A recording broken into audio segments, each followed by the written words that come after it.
It is the top of the hour. I'm Nichole Berlie. A humanitarian crisis at our southern border has been unfolding for years as more migrants arrive to the U.S. every single day. Although overall, daily apprehensions at the southern border are down since the end of Title 42. Thousands, though, are still hoping for a chance at asylum. The vast amount of people overwhelming border communities and now communities all over the country as they struggle to house and care for all of these migrants. Correspondent Allie Bradley joins us live from Yuma. And Allie, we know a child died yesterday in Border Patrol custody. Yeah, Nichole, you're exactly right here. It's actually the second migrant who has died in federal custody, who was a minor, in the last week. Now, CBP is confirming to us that this latest death was an 8-year-old girl who was with her family in the Rio Grande Valley sector in Border Patrol custody when she had a medical emergency and was actually transported to a hospital in Harlingen, Texas, where she was pronounced dead. Now, she is the first one to die in Border Patrol custody since 2019, but you probably will remember last week we reported a 17-year-old unaccompanied minor from Honduras had died in Health and Human Services custody. So this has been happening, as we mentioned, twice in just 1 week here. And just because these numbers that we're watching are being basically slashed in half does not mean that we are not still experiencing a humanitarian crisis down here. We know that there were only around 4,000 encounters with CBP yesterday, but there are still more than 13,000 people awaiting processing right now.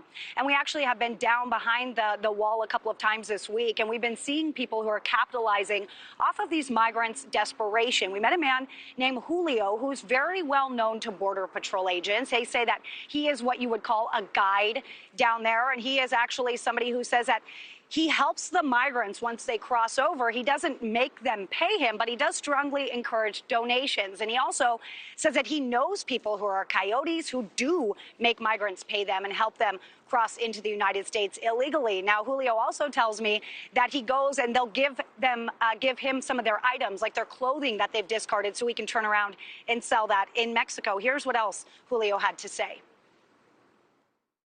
I help migrants because during their journey, they left some stuff and they let me keep some stuff, and that's how I make my living.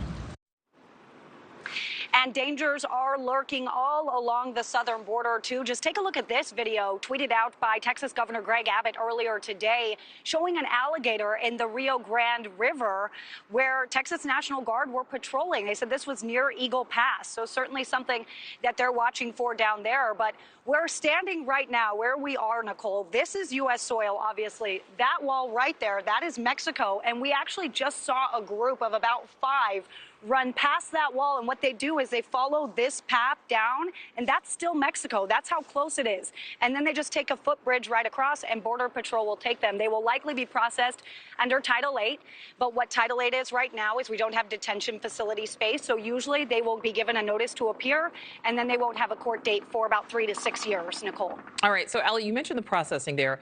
We know that the apprehensions, the encounters at the border are dropping. Is Border Patrol also seeing lower numbers when it comes to that processing?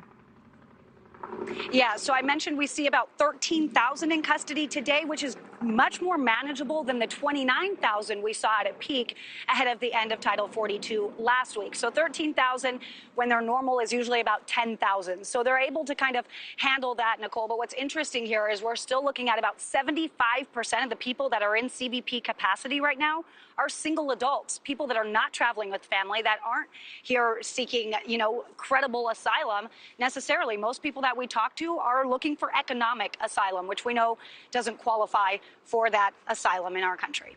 All right, Allie Bradley live in Yuma. Thank you. Thank you for watching. Go to newsnationnow.com to find News Nation on your television provider. And don't forget to click the red subscribe button below to get more of News Nation's fact-driven, unbiased coverage.